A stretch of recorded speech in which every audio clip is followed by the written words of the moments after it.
Hoy en Coffee Letras, cuentos de Rudyard Kipling. El cuento más hermoso del mundo. Parte 2. Se lo entregué y escribí lo que pude recordar de su descripción del combate naval, consultándolo a ratos para que corroborara un detalle o un hecho. Contestaba sin levantar los ojos del libro, seguro, como si todo lo que sabía estuviera impreso en las hojas. Yo le interrogaba en voz baja para no romper la corriente, y sabía que ignoraba lo que decía, porque sus pensamientos estaban en el mar, con Longfellow. «Charlie», le pregunté, «cuando se amotinaban los remeros de las galeras, ¿cómo mataban a los capataces?» «Arrancaban los bancos y se los rompían en la cabeza. Eso ocurrió durante una tormenta. Un capataz, en la cubierta de abajo, se resbaló y cayó entre los remeros. Suavemente lo estrangularon contra el borde, con las manos encadenadas. Había demasiada oscuridad para que el otro capataz pudiera ver. Cuando preguntó qué sucedía, lo arrastraron también y lo estrangularon, y los hombres fueron abriéndose camino hacia arriba, cubierta por cubierta, con los pedazos de los bancos rotos colgando y golpeando. ¿Cómo vociferaban? ¿Y qué pasó después? No sé, el héroe se fue, con pelo colorado, barba colorada y todo. Pero antes capturó nuestra galera, me parece. El sonido de mi voz lo irritaba. Hizo un leve ademán con la mano izquierda, como si lo molestara una interrupción. «¿No me habías dicho que tenía el pelo colorado, o que capturó la galera?», dije al cabo de un rato. Charlie no alzó los ojos. «Era rojo como un oso rojo», dijo distraído. «Venía del norte. Así lo dijeron en la galera cuando pidió remeros, no esclavos, hombres libres. Después, años y años después, otro barco nos trajo noticias suyas. O él volvió». Sus labios se movían en silencio. Repetía, absorto, el poema que tenía ante sus ojos. ¿Dónde había ido? Casi lo dije en un susurro, para que la frase llegara con suavidad a la sección del cerebro de Charlie que trabajaba para mí.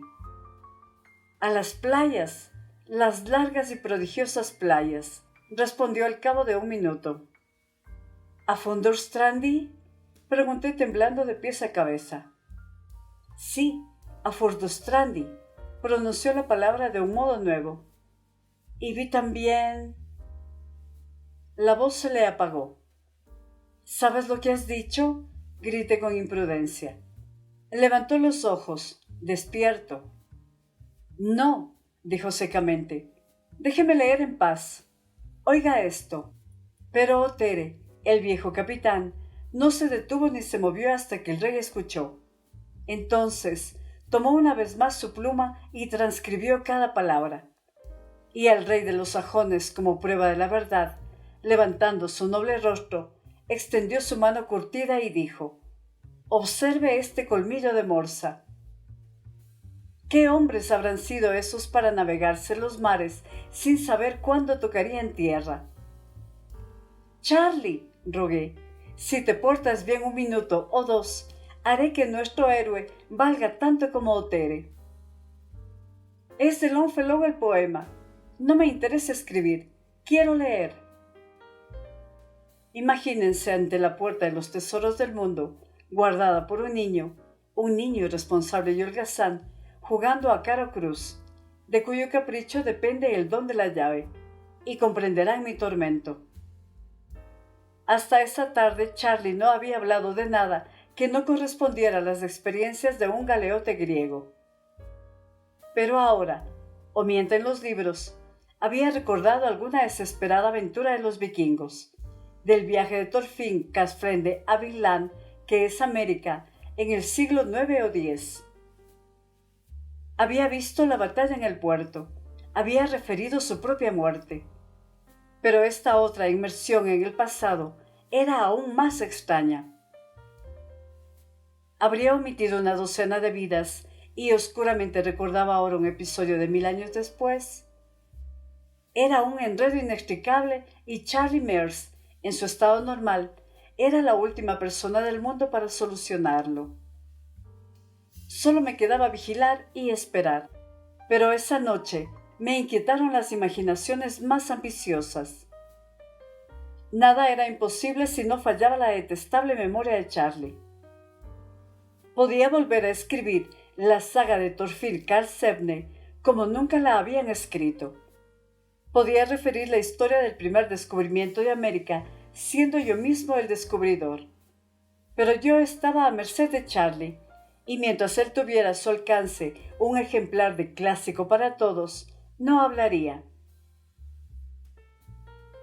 No me atreví a maldecirlo abiertamente, apenas me atreví a estimular su memoria, porque se trataba de experiencias de hace 1000 años narradas por la boca de un muchacho contemporáneo, y a un muchacho lo afectan todos los cambios de opinión, y aunque quiera decir la verdad, tiene que mentir. Pasé unas semanas sin ver a Charlie. Lo encontré en Gracechurch Street con un libro mayor encadenado a la cintura. Tenía que atravesar el puente de Londres y lo acompañé. Estaba muy orgulloso de ese libro mayor. Nos detuvimos en la mitad del puente para mirar un vapor que descargaba grandes lajas de mármol blanco y amarillo. En una barcaza que pasó junto al vapor mugió una vaca solitaria. La cara de Charlie se alteró. Ya no era la de un empleado de banco, sino otra, desconocida y más despierta. Estiró el brazo sobre el parapeto del puente y, riéndose muy fuerte, dijo: «Cuando bramaron nuestros toros, los Skroelings huyeron». La barcaza y la vaca habían desaparecido detrás del vapor antes de que yo encontrara palabras. «Charlie, ¿qué te imaginas que son Skroelings?» «La primera vez en la vida que oigo hablar de ellos. Parece el nombre de una nueva clase de gaviotas. ¿Qué preguntas se le ocurren a usted?», contestó. «Tengo que verme con el cajero de la compañía de ómnibus. Me espera un rato y almorzamos juntos en algún restaurante. Tengo una idea para un poema». «No, gracias, me voy. ¿Estás seguro de que no sabes nada de Skroelings?» «No, a menos que esté inscrito en el Clásico de Liverpool». Saludó y desapareció entre la gente. Está escrito en la saga de Eric el Rojo o de la Thorfinn Karlsefne, que hace 900 años, cuando las galeras de Karlsefne llegaron a las barracas de Leif, erigidas por este en la desconocida tierra de Markland, era tal vez Rhode Island. Los Skroelings, solo Dios sabe quiénes eran, vinieron a traficar con los vikingos y huyeron porque los aterró el bramido de los toros que Thorfinn había traído en las naves. ¿Pero qué podía saber de esa historia un esclavo griego? Erré por las calles tratando de resolver el misterio, y cuanto más lo consideraba, menos lo entendía. Solo encontré una certidumbre, y esa me dejó atónito. Si el porvenir me depara algún conocimiento íntegro, no sería el de una de las vidas del alma del cuerpo de Charlie Mears, sino el de muchas existencias individuales y distintas, vividas en las aguas azules en la mañana del mundo. Examiné después la situación. Me parecía una amarga injusticia que me fallara la memoria de Charlie cuando más la precisaba. A través de la neblina y el humo alcé la mirada. ¿Sabían los señores de la vida y la muerte lo que esto significaba para mí? Eterna fama, conquistada y compartida por uno solo. Me contentaría, recordando a Cliff, mi propia moderación me asombró, con el mero derecho de escribir un solo cuento, de añadir una pequeña contribución a la literatura frívola de la época. Si a Charlie le permitieran 1 hora, 60 pobres minutos, de perfecta memoria de existencias que habían abarcado 1000 años, yo renunciaría a todo el provecho y la gloria que podría valerme su confesión. No participaría en la agitación que sobrevendría en aquel rincón de la tierra que se llama el mundo. La historia se publicaría anónimamente. Haría creer a otros hombres que ellos la habían escrito. Ellos alquilarían ingleses de cuello duro para que la vociferaran al mundo. Los moralistas fundarían una nueva ética, jurando que habían apartado de los hombres el temor de la muerte. Todos los orientalistas de Europa la apadrinarían verbosamente, con textos en pali y sánscrito. Atroces mujeres inventarían impuras variantes de los dogmas que profesarían los hombres, para instrucción de sus hermanas. Disputarían las iglesias y sus religiones. Al subir a un ómnibus, preví las polémicas de media docena de sectas, igualmente fieles a la doctrina de la verdadera metempsicosis en sus aplicaciones a la nueva era y al universo. Y vi también a los decentes diarios ingleses dispersándose, como haciendo espantada, ante la perfecta simplicidad de mi cuento. La imaginación recorrió 100, 200, 1000 años de futuro. Vi con pesar que los hombres mutilarían y pervertirían tal historia, que las sectas rivales la deformarían hasta que el mundo occidental, aferrado al temor de la muerte y no a la esperanza de la vida, la descartaría como una superstición interesante y se entregaría a alguna fe tan olvidada que pareciera nueva. Entonces modifiqué los términos de mi pacto con los señores de la vida y la muerte. Que me dejaran saber, que me dejaran escribir esa historia con la conciencia de registrar la verdad, y sacrificaría el manuscrito y lo quemaría. 5 minutos después de redactada la última línea, lo quemaría. Pero que me dejaran escribirlo, con entera confianza. No hubo respuesta. Los violentos colores de un aviso del casino me impresionaron. ¿No convendría poner a Charlie en manos de un hipnotizador? ¿Hablaría de sus vidas pasadas? Pero Charlie se asustaría de la publicidad, o ésta lo haría intolerable. Mentiría por vanidad o por miedo. Estaría seguro en mis manos. Son cómicos, ustedes, los ingleses, dijo una voz. Dándome vuelta, me encontré con un conocido, un joven bengalí que estudiaba Derecho, un tal Grish Chunder, cuyo padre lo había mandado a Inglaterra para educarlo. El viejo era un funcionario hindú, jubilado, con una renta de 5 libras esterlinas al mes, lograba dar a su hijo 200 libras esterlinas al año y plena licencia en una ciudad donde fingía ser un príncipe y contaba cuentos de los brutales burócratas de la India que oprimían a los pobres. Grish Chunder era un joven y obeso bengalí, escrupulosamente vestido de levita y pantalón claro, con sombrero alto y guantes amarillos. Pero yo lo había conocido en los días en que el brutal gobierno de la India pagaba sus estudios universitarios y él publicaba artículos sediciosos en el Sachidurpan y tenía amores con las esposas de sus condiscípulos de 14 años de edad. Eso es muy cómico, dijo señalando el cartel. Voy a Northbrook Club. ¿Quieres venir conmigo? Caminamos juntos un rato. No estás bien, me dijo. ¿Qué te preocupa?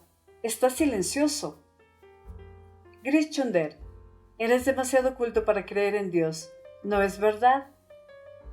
Aquí sí, pero cuando vuelva tendré que propiciar las supersticiones populares y cumplir ceremonias de purificación, y mis esposas ungirán ídolos, y adornarán con tulsi y celebrarán el purohit, y te reintegrarán en la casta y otra vez harán de ti, libre pensador avanzado, un buen kruti, y comerás comida desi, y todo te gustará, desde el olor del patio hasta el aceite de mostaza en tu cuerpo.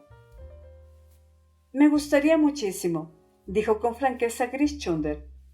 Una vez hindú, siempre hindú, pero me gusta saber lo que los ingleses piensan que saben.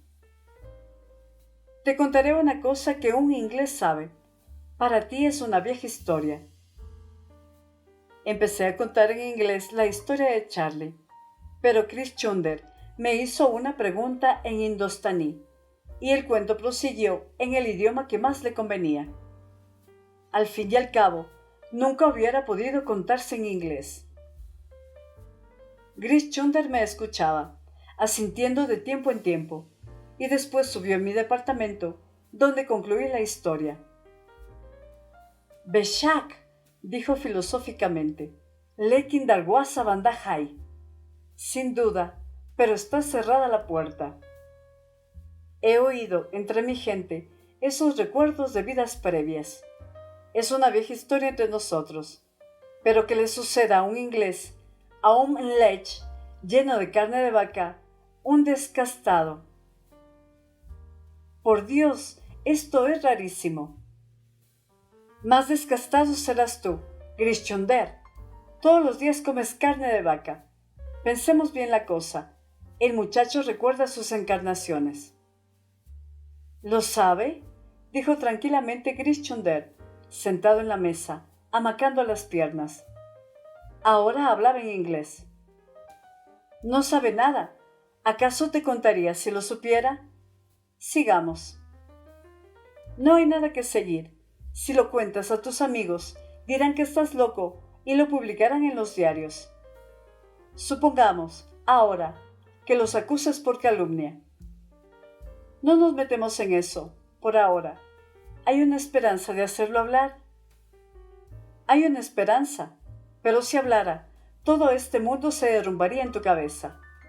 Tú sabes, esas cosas están prohibidas. La puerta está cerrada. ¿No hay ninguna esperanza? ¿Cómo puede haberla?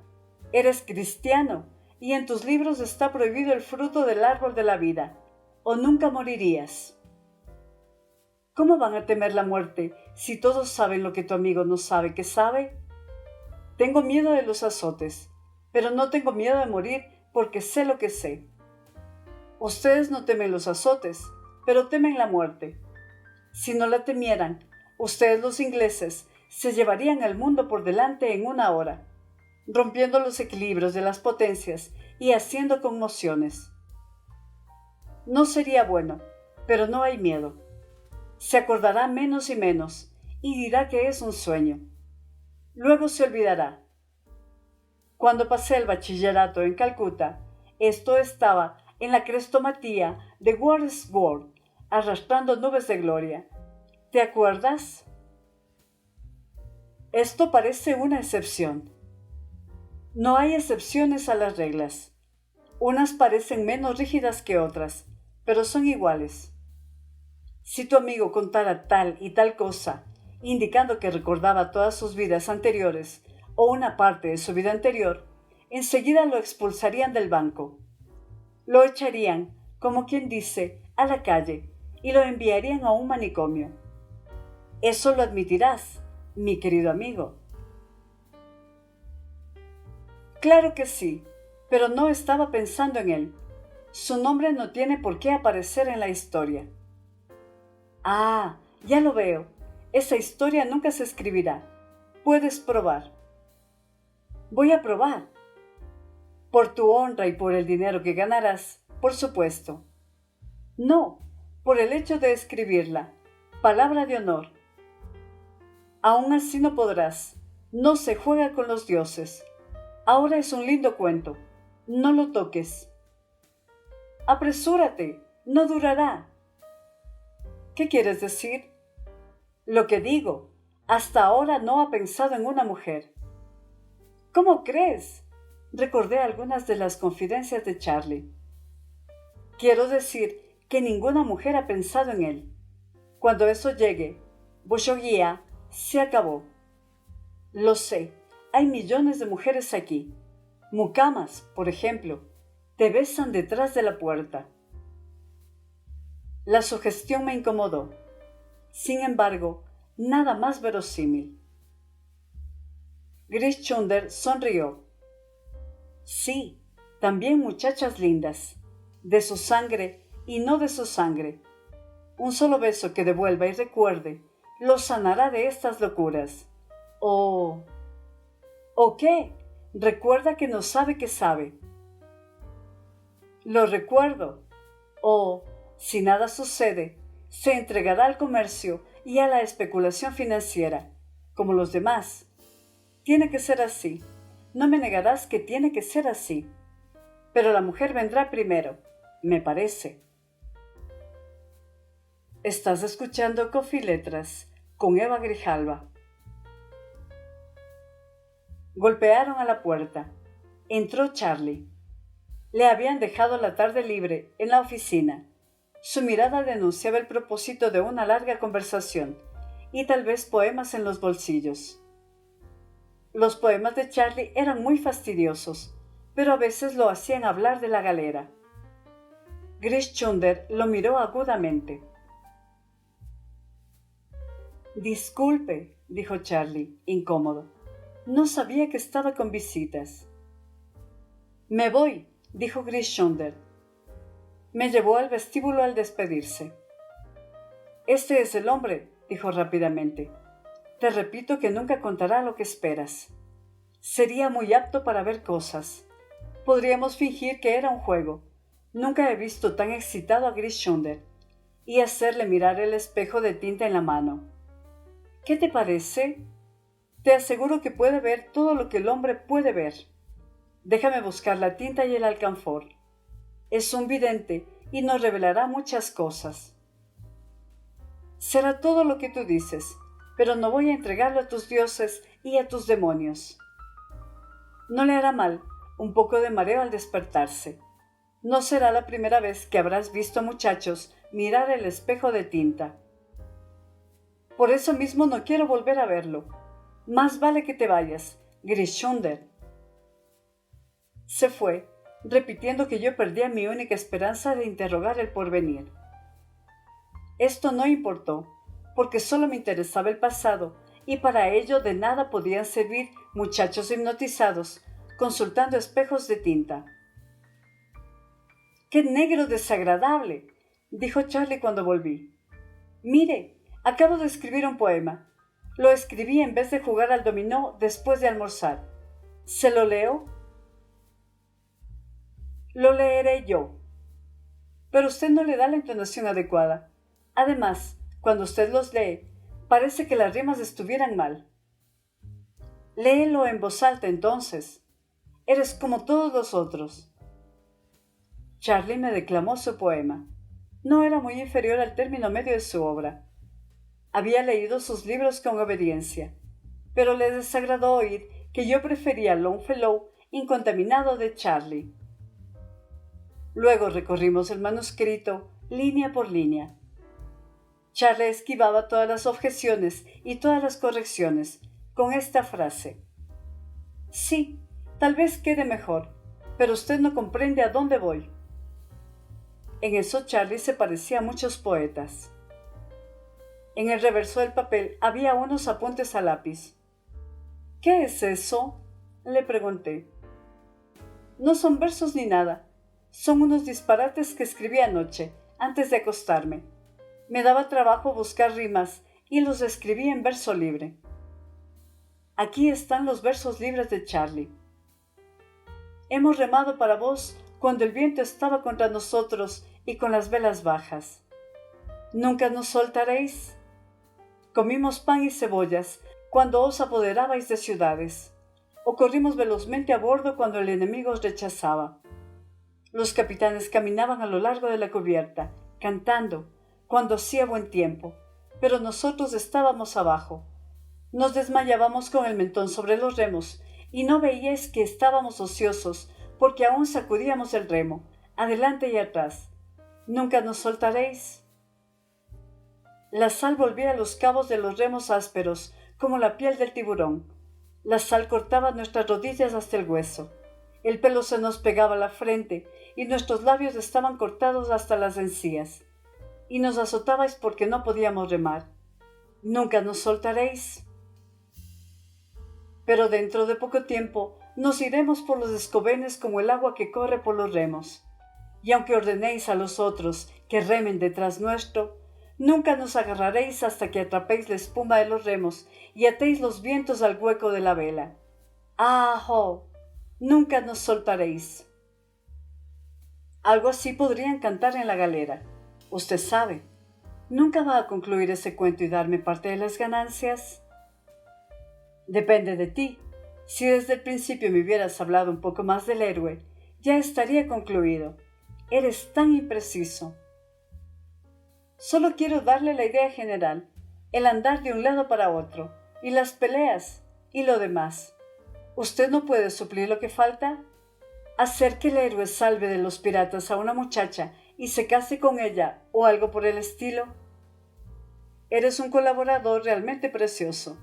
Supongo que al héroe le ocurrieron algunas aventuras antes de casarse. Bueno, hágalo a un tipo muy hábil, una especie de canalla, que ande haciendo tratados y rompiéndolos. Un hombre de pelo negro que se oculte detrás del mástil, en las batallas. Los otros días dijiste que tenía el pelo colorado. No puedo haber dicho eso. Hágalo moreno, por supuesto. Usted no tiene imaginación. Como yo había descubierto en ese instante los principios de la memoria imperfecta que se llama imaginación, casi me reí, pero me contuve, para salvar el cuento. Es verdad, tú sí tienes imaginación. Un tipo de pelo negro en un buque de 3 cubiertas, dije. No, un buque abierto, como un gran bote. Era para volverse loco. Tu barco está descrito y construido con techos y cubiertas. Así lo has dicho. No, no ese barco. Ese era abierto, o semiabierto, porque... Claro, tiene razón. Usted me hace pensar que el héroe es el tipo de pelo colorado. Claro, si es el de pelo colorado, el barco tiene que ser abierto, con las velas pintadas. Ahora se acordará, pensé, que ha trabajado en 2 galeras, una griega, de 3 cubiertas, bajo el mando del canalla de pelo negro, otra, un dragón abierto de vikingo, bajo el mando del hombre rojo como un oso rojo, que arribó a Markland. El diablo me impulsó a hablar. Porque, claro, Charlie. No sé, ¿usted se está riendo de mí? La corriente había sido rota. Tomé una libreta y fingí hacer muchos apuntes. Da gusto trabajar con un muchacho imaginativo, como tú, dije al rato. Es realmente admirable cómo has definido el carácter del héroe. ¿Le parece?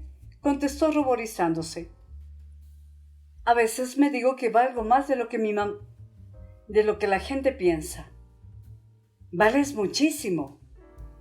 Entonces, ¿puedo mandar un artículo sobre costumbres de los empleados de banco al Tit-Biz y ganar una libra esterlina de premio? No era, precisamente, lo que quería decir. Quizá valdría más esperar un poco y adelantar el cuento de la galera. Sí, pero no llevará mi firma. Tit-Biz publicará mi nombre y mi dirección si gano. ¿De qué se ríe? Claro que los publicarían. Ya sé. ¿Por qué no vas a dar una vuelta? Quiero revisar las notas de nuestro cuento. Este vituperable joven que se había ido, algo ofendido y desalentado, había sido tal vez remero de Largos, e innegablemente esclavo o compañero de Thorfinn Karlsefne. Por eso le interesaban profundamente los concursos de Tit-Bits. Recordando lo que me había dicho Grischunder, me reí fuerte. Los señores de la vida y la muerte nunca permitirían que Charlie Mears hablara plenamente de sus pasados. Y para completar su revelación, yo tendría que recurrir a mis invenciones precarias, mientras él hacía su artículo sobre empleados de banco. Reuní mis notas. Las leí. El resultado no era satisfactorio. Volví a releerlas. No había nada que no hubiera podido extraerse de libros ajenos, salvo quizá la historia de la batalla en el puerto.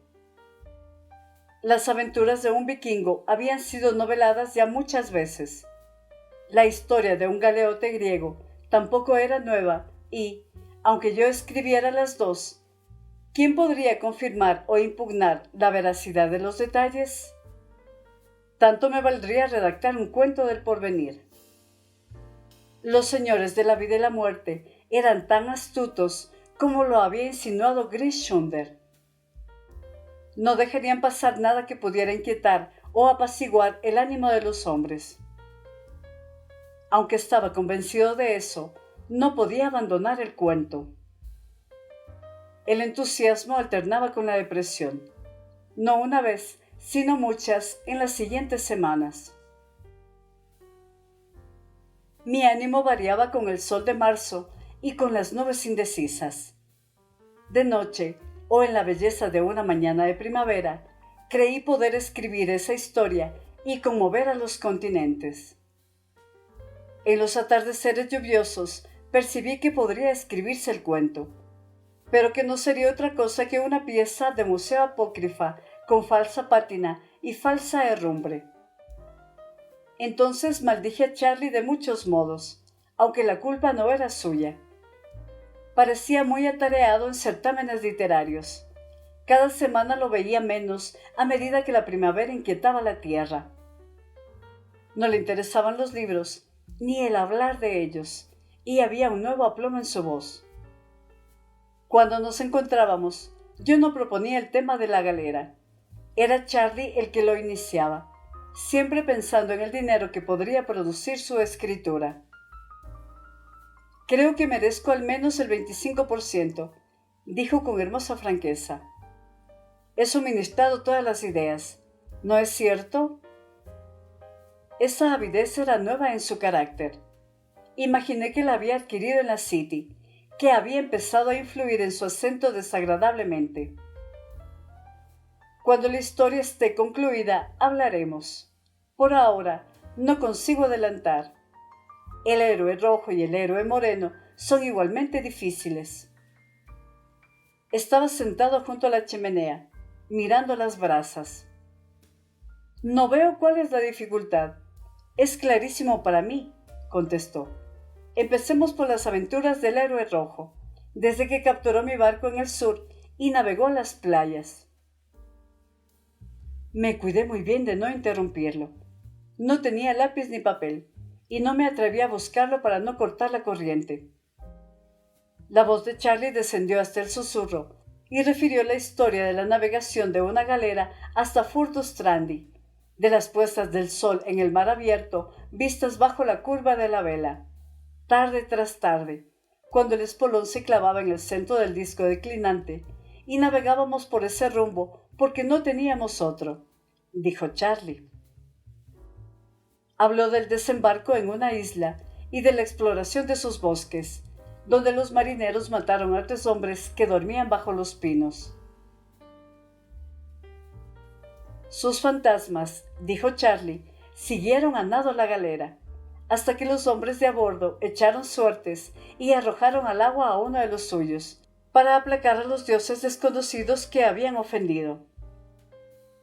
Cuando escasearon las provisiones, se alimentaron de algas marinas y se les hincharon las piernas, y el capitán, el hombre de pelo rojo, mató a 2 remeros amotinados, y al cabo de un año entre los bosques, levaron anclas rumbo a la patria, y un incesante viento los condujo con tanta fidelidad que todas las noches dormían.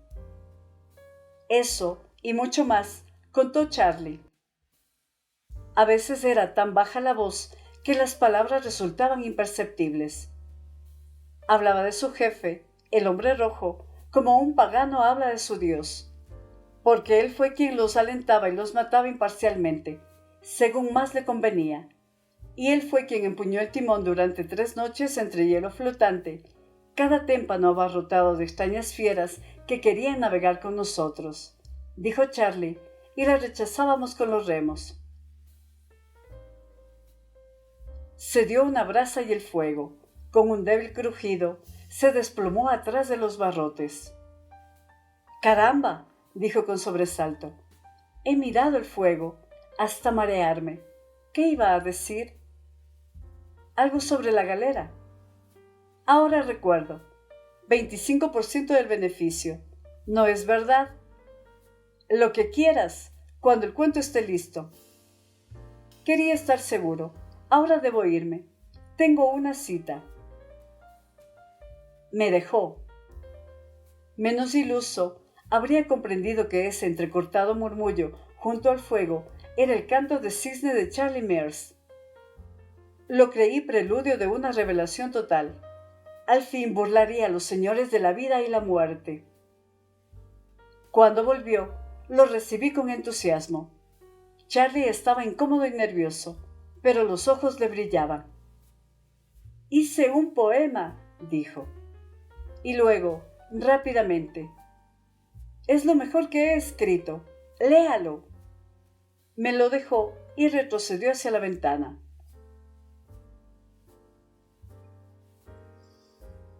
Gemí interiormente. Sería tarea de una media hora criticar, es decir, alabar, el poema. No sin razón gemí, porque Charlie, abandonado el largo metro preferido, había ensayado versos más breves, versos con un evidente motivo. Esto es lo que leí. El día es de los más hermosos. El viento contento ulula detrás de la colina, donde dobla el bosque a su antojo, y los retoños a su voluntad. Revélate, oh viento, hay algo en mi sangre que no te dejaría quieto.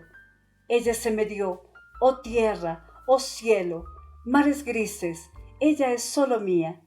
Que los hoscos peñascos oigan mi grito, y se alegren aunque no sean más que piedras. Mía, la he ganado, oh buena tierra marrón, alégrate. La primavera está aquí, alégrate, que mi amor vale 2 veces más que el homenaje que puedan rendirle todos tus campos. Que el abriego que te rotura sienta mi dicha al madrugar para el trabajo. El verso final es irrefutable, dije con miedo en el alma. Charlie sonrió sin contestar. Roja nube del ocaso, proclámalo, soy el vencedor. Salúdame, oh sol, como dueño dominante y señor absoluto sobre el alma de ella. Y, dijo Charlie mirando sobre mi hombro. Silenciosamente puso una fotografía sobre el papel. La fotografía de una muchacha de pelo crespo y boca entreabierta y estúpida. ¿No es maravilloso?», murmuró, ruborizado hasta las orejas. Yo no sabía, vino como un rayo. Sí, vino como un rayo. ¿Eres feliz, Charlie? Dios mío, ella me quiere. Se sentó repitiendo las últimas palabras. Miré la cara lampiña, los estrechos hombros ya agobiados por el trabajo de escritorio, y pensé dónde, cuándo y cómo había amado en sus vidas anteriores. Después la describió, como Adán debió describir ante los animales del paraíso la gloria y la ternura y la belleza de Eva. Supe, de paso, que estaba empleada en una cigarrería, que le interesaba la moda y que ya le había dicho 4 o 5 veces que ningún otro hombre la había besado. Charlie hablaba y hablaba. Yo, separado de él por millares de años, consideraba los principios de las cosas. Ahora comprendí por qué los señores de la vida y la muerte cierran tan cuidadosamente las puertas detrás de nosotros.